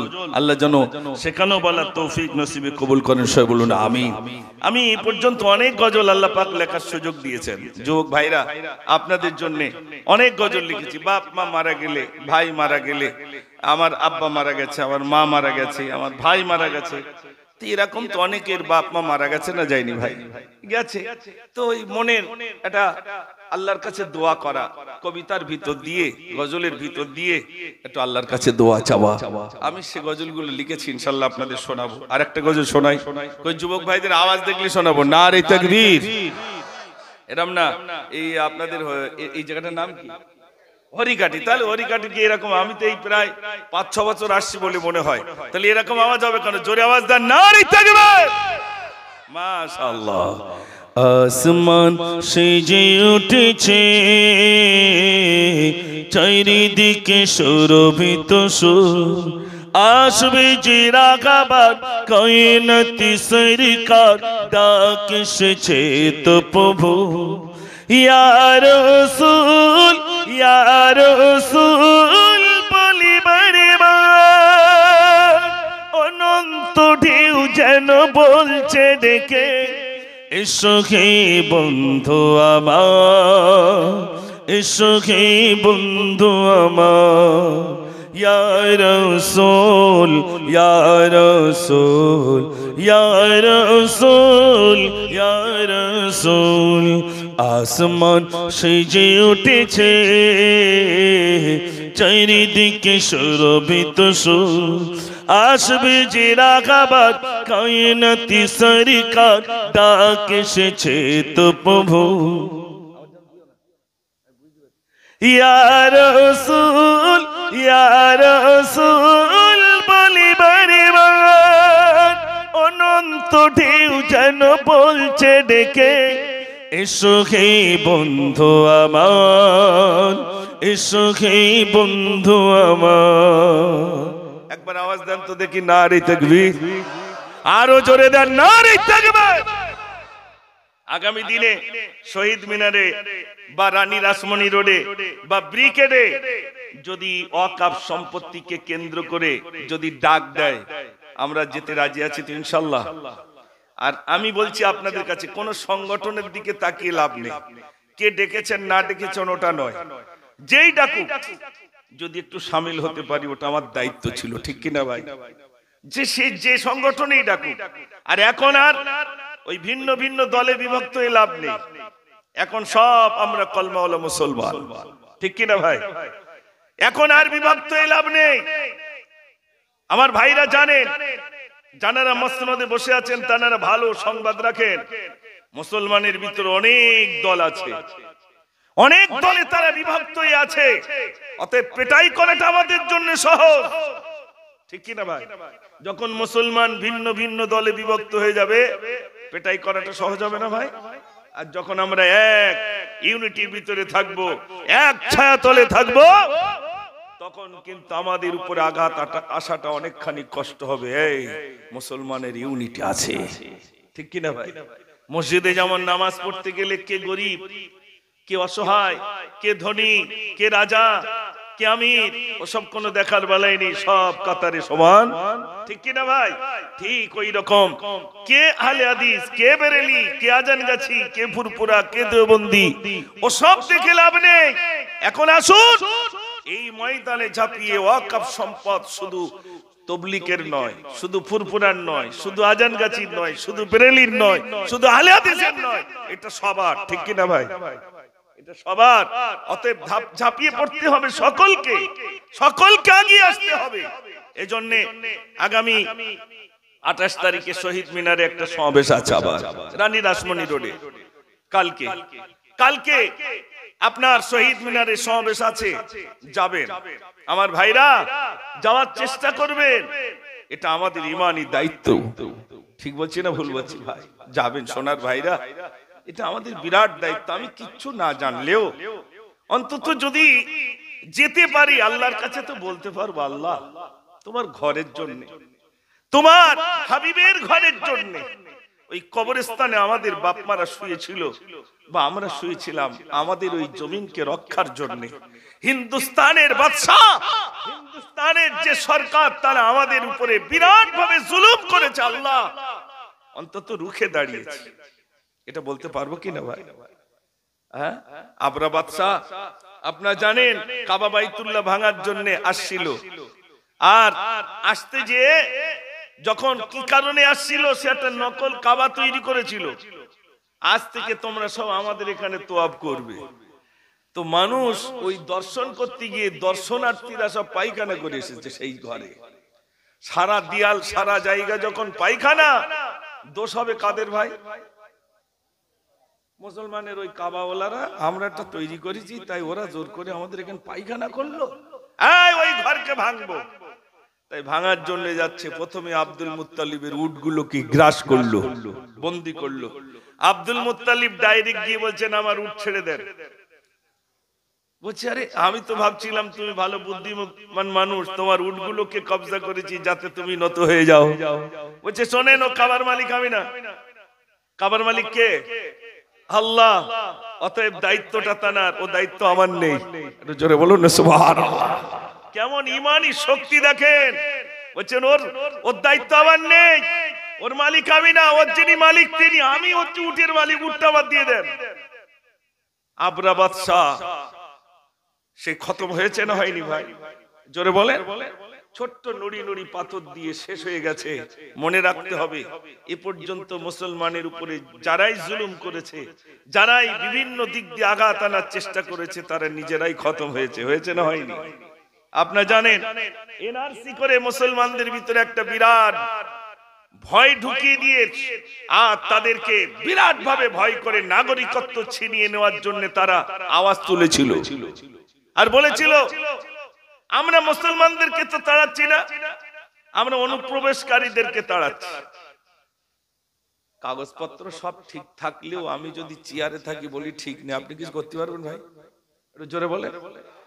কাগজ কিছু করা আছে? আমার কাগজপত্র সব ওকে, তারপরে আমি মসনদে আছি। আমি যদি বলি তোমার কাগজের কোনো মূল্যই নেই, আপনি কিচ্ছু করতে পারবেন না। আমাদের দৌড়টার উপর মহল্লা পর্যন্ত নেই। আসলে তাদের তো টার্গেট মুসলমানকে বিদায় দেব, এখান থেকে মুসলমানদেরকে খতম করে দেব। তা যদি টার্গেট না হতো, আপনার এখানে যত ভাইরা আছেন, আর আমার কথাটা অনেক হিন্দু ভাইরা শুনবেন, বলতে পারবেন কোন একটা মুসলিম রাষ্ট্রে কোন একজন ব্যক্তিকে যদি ইহুদি হন, খ্রিস্টান হন, হিন্দু হন, তার উপরে জোর করে কোনদিন বলেছে তুমি বলো নারায়ে তাকবীর আল্লাহু আকবার, নইলে তোমাকে কেন মেরে দেবো, এরকম বলেছে? একটু জোরে বলে। আজ আমাদের হিন্দুস্তানে কি হচ্ছে? দাড়ি ধরে টানছার বলছে জয় শ্রীরাম বলতে হবে। ডিব্বায় গোশত নেই, কিছু নেই, তাকে পেটাই করে মুরব্বী মানুষ, বয়স্ক মানুষ, তাকে ট্রেন থেকে ফেলে দিচ্ছে, পেটাই করে তার চোখে ঘুষি মেরে চোখটা লাল করে দিচ্ছে, ফুলিয়ে দিচ্ছে, তাকে অকথ্যভাবে গালাগালি দিচ্ছে, তাকে পেটাই করছে। প্রতিবাদের লোক আছে ভাই? একটু জোরে বলেন, কে প্রতিবাদ করবে?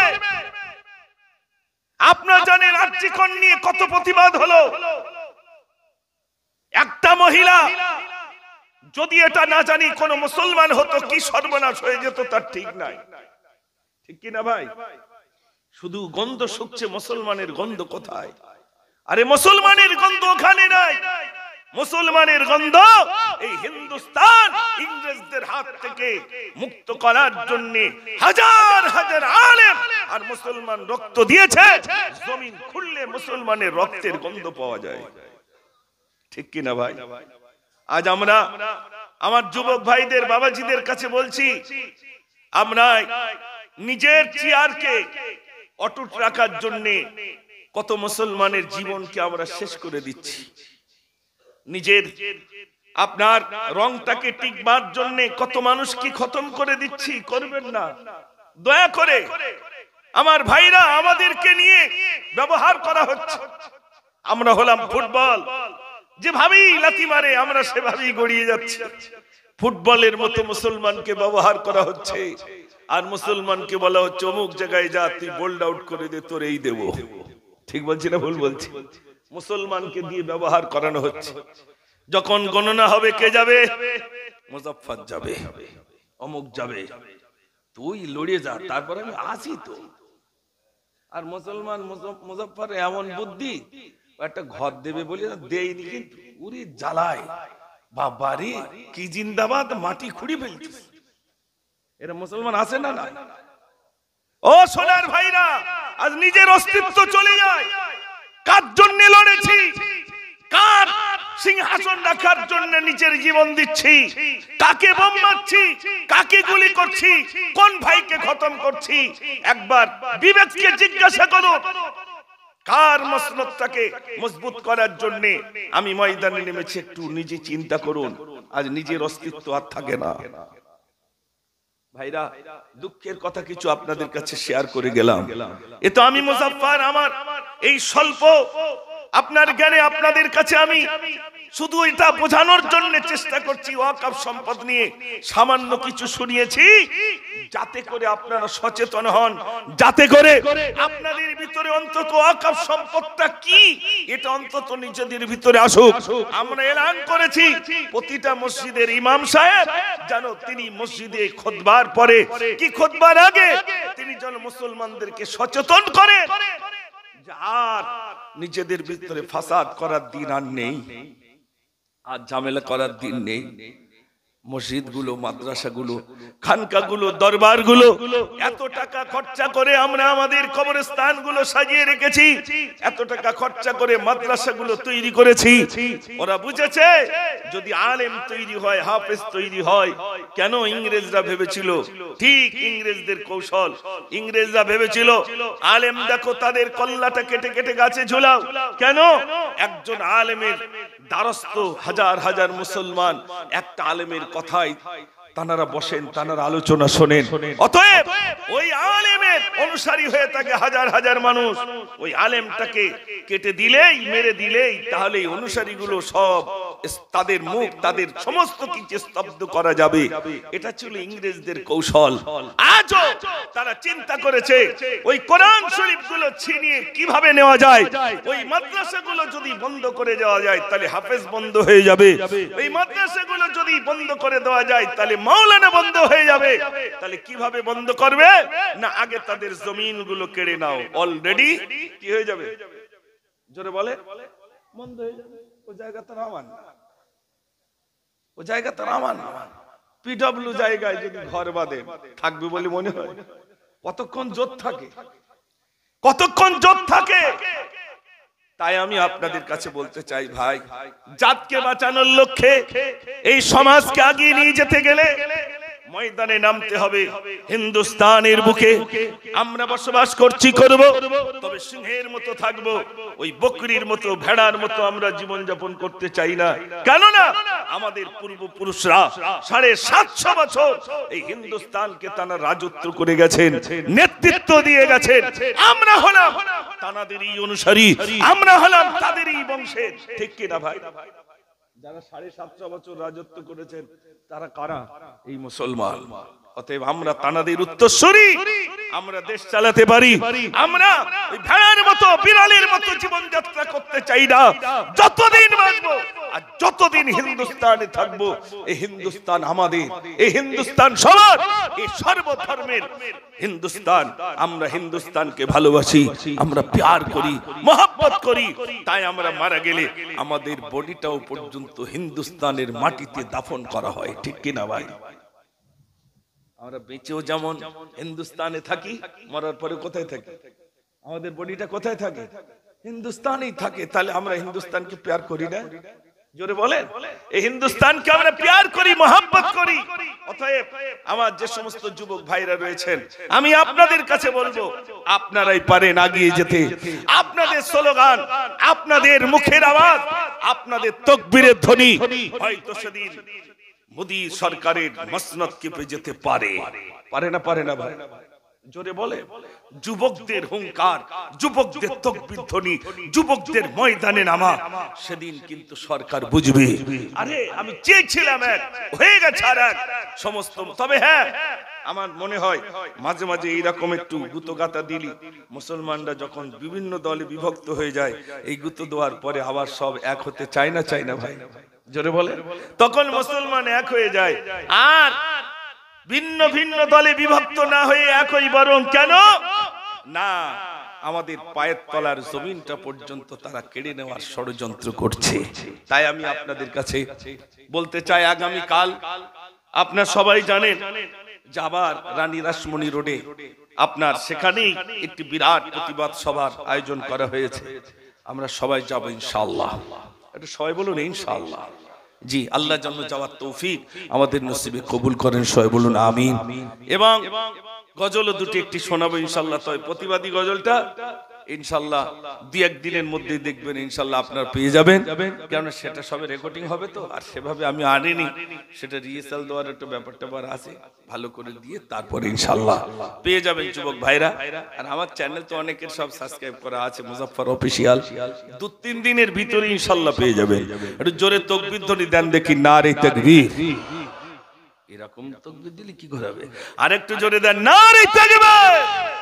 দুরূদ শরীফ, আল্লাহুম্মা সাল্লি আলা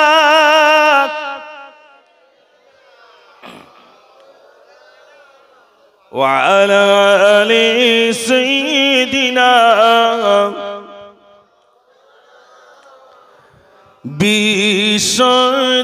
বিশ্বদুলালি নবীর নন্দিনী খাতুনে জান্নাত ফাতেমা জননী পাপতাপনাশিনী উম্মত তাইরানী আনন্দিনী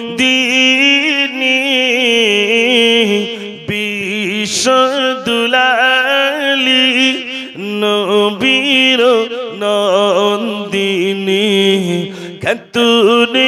জান্নাত ফাতিমা জননী সাগাইরের পক্ষে মাগো তুমি নে ঘুমায়া তপ্ত মরুর প্রাণে হে দিও ছায়া ফের দিও রহমত আই বরকতালা বিশ্ব দুলালি নবীর নন্দিনী খাতুনে জান্নাত ফাতিমা জননী হাসান হুসেন তব ইসলামের তৈরি মাগো কারবালা প্রান্তরে দিল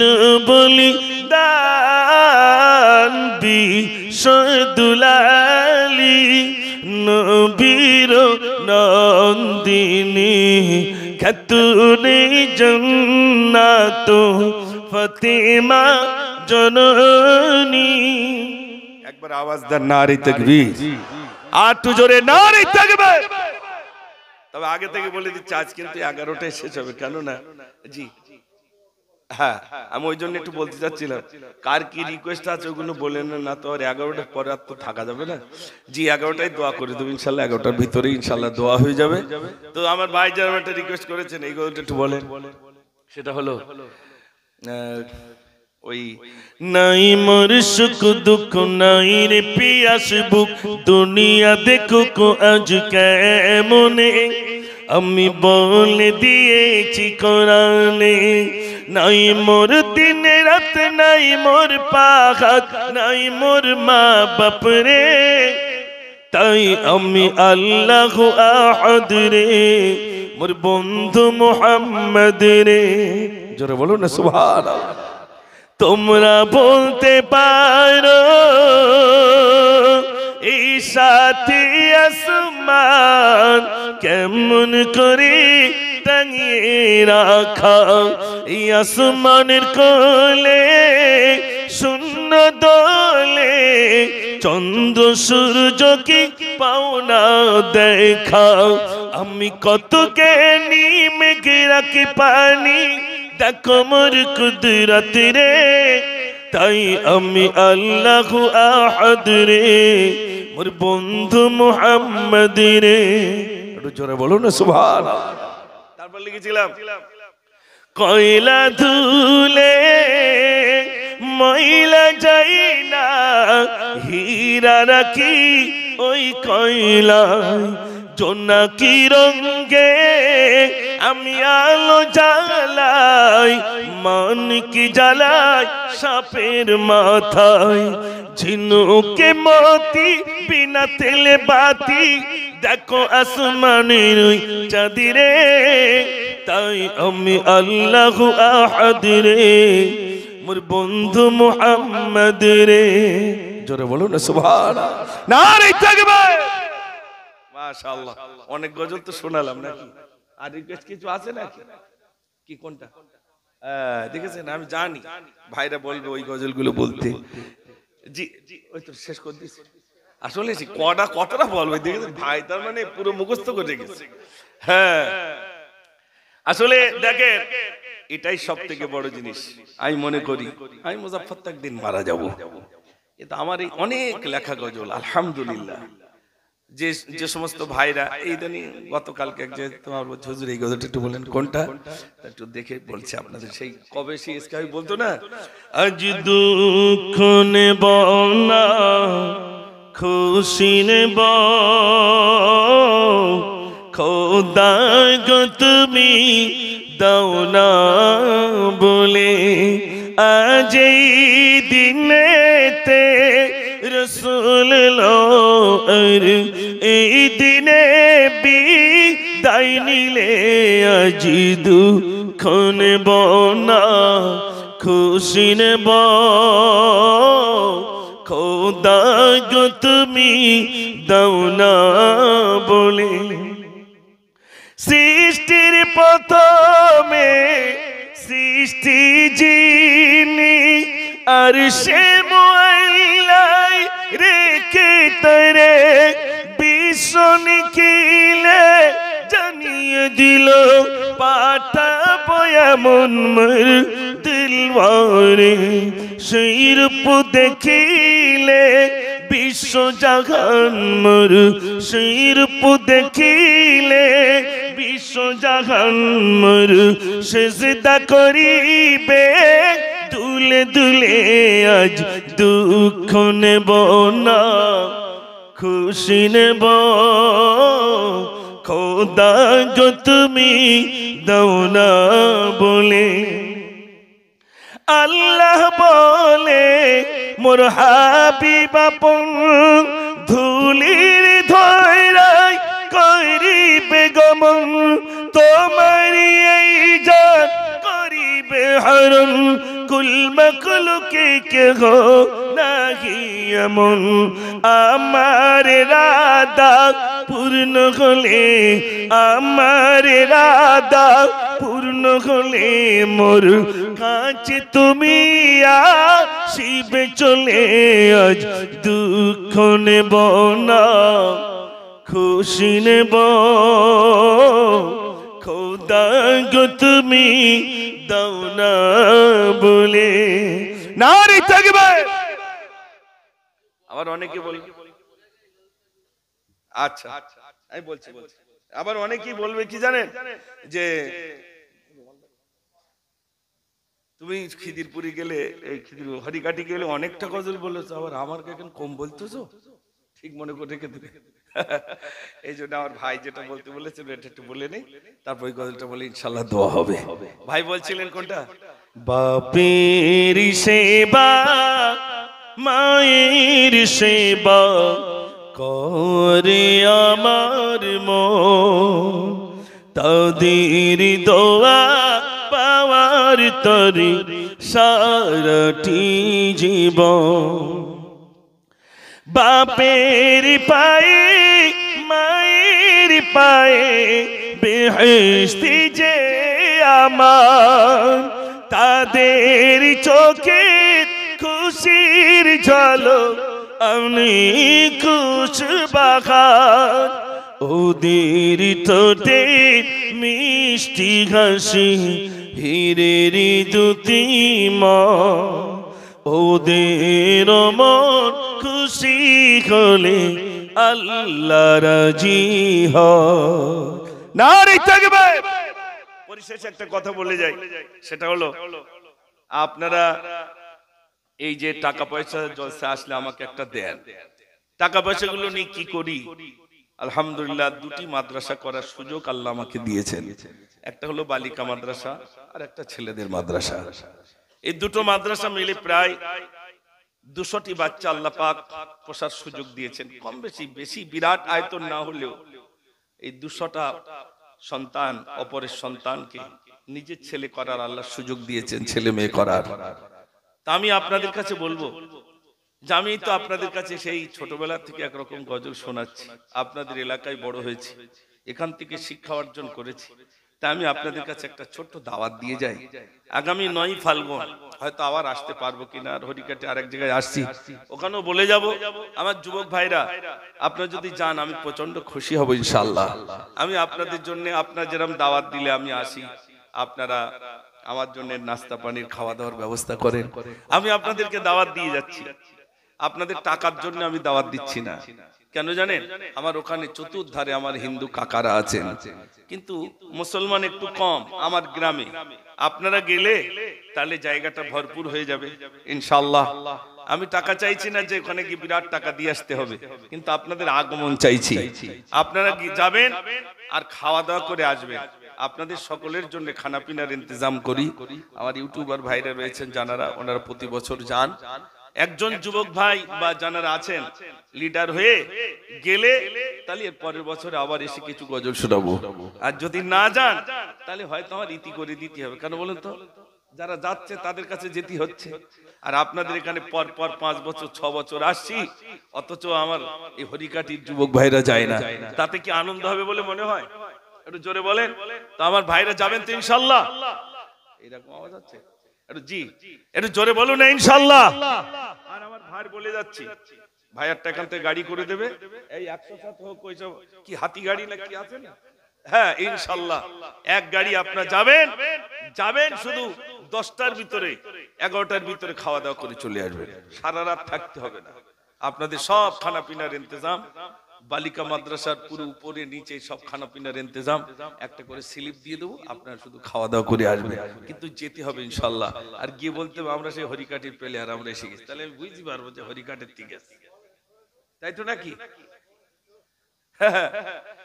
ভার গজলে বলেছি, তাহলে ইনশাআল্লাহ যাবেন তো ইনশাআল্লাহ? ওই যুবক ভাই একবার ইনশাআল্লাহ হয়তো আওয়াজ কমাচ্ছে, যদি যেতে চান তাহলে একবার আওয়াজ জোরে দিতে হবে, নারে তাকবীর, আর একটু জোরে দেন, নারে তাকবীর, মাশাআল্লাহ। এই যে আপনারা খুশি হয়েছেন যে যাব, নিয়ে আল্লাহ তো নিয়ে যাবেন নাকি ভাই? আল্লাহ নিয়ে যাবেন, আমি আপনি কি করে যাব? আল্লাহ নিয়ে যাবেন ইনশাআল্লাহ। গেলে দেখতে পাবেন যে আমার সেখানকার কাকারা, কাকিরা, দাদারা কিভাবে আপনাদেরকে সেবা করছে, মানে তারা পর্যন্ত গাড়ি রাখবেন, সব ব্যবস্থা আলহামদুলিল্লাহ। তো আমি অনুরোধ করছি, যদি আপনারা 9 ফাল্গুন আগামী 21 আর 22 ফেব্রুয়ারি 8 এবং 9, 8-এ না গেলেও 9-তে যাবেন ইনশাআল্লাহ, এই কামনা আমি রাখি আপনাদের কাছে। আমি যুবক ভাইদের কাছে অনুরোধ, আপনারা যাবেন, তাই ছোট্ট একটা গজল শুনুন। কি গজল শুনতে? গভীর রাতে স্বপ্ন দেখেন আমিনা, গভীর রাতে স্বপ্ন দেখেন আমিনা, কে যেন ওই ডাকিয়া কহে শোনো না, গো শোনো না, তোমার উদরে, তোমার উদরে আখিরি নবী রওনা, গভীর রাতে স্বপ্ন দেখেন আমিনা। স্বপ্ন দেখে বলল এবার আব্দুল মুত্তালিব সাথে, স্বপ্ন শুনে বলল মাগো বলবে না কাগর সাথে, রবিউল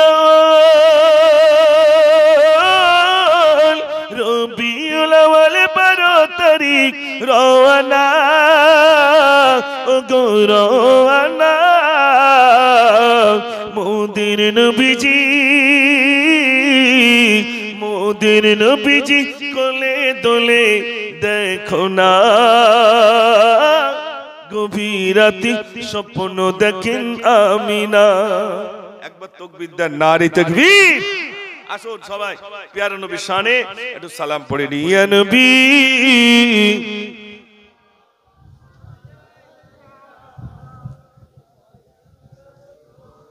আগে আসেন সবাই, আগে আসেন।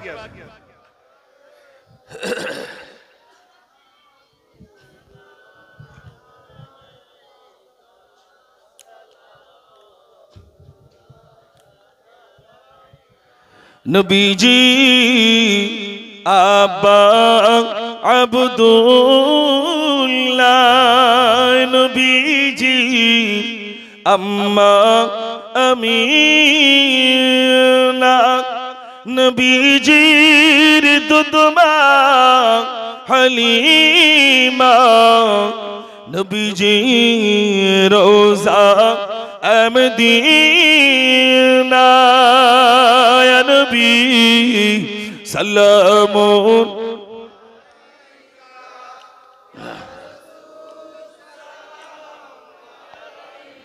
ইয়া হাবিব সালামুন, সালাওয়াতুল্লাহ, তাইফে দোস্ত ছেলেরা মোর নবীকে পাগল বলিয়া মরিল পাথর ছুড়িয়া, উঠিল আরশ কাঁপিয়া, ইয়া নবী সালামুন, ইয়া রাসূল, ইয়া হাবিব সালাম, সালাওয়াতুল্লাহ সকলে বসে যান ইয়া রাব্বি।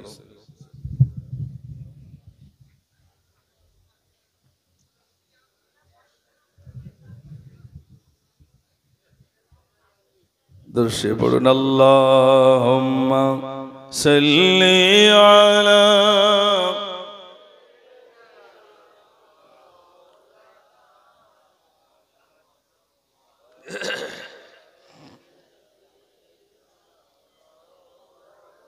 কলমে জিকির করে লা ইলাহা ইল্লাল্লাহ লা ইলাহা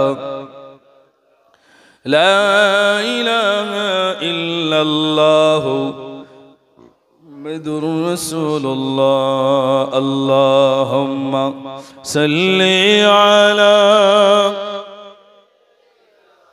মাওলানা মুহাম্মাদ وعلى آل سيدنا আলহামদুলিল্লাহ খুব ভালো লাগছে আজ আপনাদেরকে পেয়ে। আজ আমরা সবাই দোয়া করব যে সমস্ত ভাইরা একত্রিত হয়ে এই জলসাটা প্রতি বছর দিয়ে থাকেন। এই বাড়ির ভিতরে অনেকে অসুস্থ রয়েছেন, আমরা সবাই দোয়া করব আল্লাহ পাক যেন তাদেরকে সুস্থ করে দেন। এবং অনেক ভাইরা এসেছেন আপনাদের জন্য তাবারুকের ব্যবস্থাও করেছেন, তাই তো? তাবারুকের ব্যবস্থাও করেছেন আলহামদুলিল্লাহ। বিরাট যে মহৎ তা নয়, কিন্তু কলিজাটা আল্লাহ দিয়েছেন। যে সমস্ত ভাইরা এই অনুষ্ঠানটা দিয়েছেন আমাদের অন্তর থেকে যে তাই বলছে আর কি, জানারা এই এখানকার যে সমস্ত ভাইরা চাচারা মিল আচ্ছা জানারা দিয়েছেন সবার জন্য দোয়া হবে। আর জানারা দিয়েছেন খাস করে এই জলসাটা, তাদের গোত্রের ভিতর অনেকে অসুস্থ রয়েছেন, আপনারা সবাই দোয়া করবেন আল্লাহ পাক যেন তাদের হায়াতে তৈয়বা দান করেন। সবাই বলুন আমিন। আসুন সবাই নিজের গোনার দিকে তাকিয়ে মহান রবের কাছে দুখানি হাত তুলি, আল্লাহুম্মা আমিন। ربنا ظلمنا أنفسنا وإن لم تغفر لنا وترحمنا لنكونن من الخاسرين رب اجعلني مقيم الصلاة ومن ذريتي ربنا وتقبل دعاء ربنا اغفر لي ولوالدي وللمؤمنين يوم يقوم الحساب رب العالمين আমি গুনাহগার, আমি সিয়াকার, আমি বদকার, আমি পাপিষ্ঠ। আল্লাহ তোমার বান্দা বান্দীদেরকে নিয়ে হাত তুলেছি আল্লাহ, জিন্দেগির পাপ রাশিগুলো তুমি ক্ষমা করে দাও রব্বুল আলামিন।